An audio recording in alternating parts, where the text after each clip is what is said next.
আপনারা হয়তো শুনছেন ভারতের প্রধানমন্ত্রী নরেন্দ্র মোদী ব্রহ্মোস মিসাইল বিক্রি করতেছে।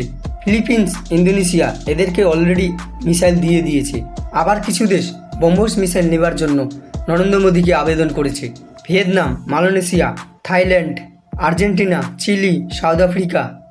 কিন্তু রাশিয়ার রাষ্ট্রপতি ভ্লাদিমির পুতিন ব্রহ্মোস মিসাইল বিক্রি করতে দিতে চাচ্ছে না নরেন্দ্র মোদীকে। কারণ ব্রহ্মোস মিসাইল রাশিয়া আর ভারত মিলে তৈরি করেছে।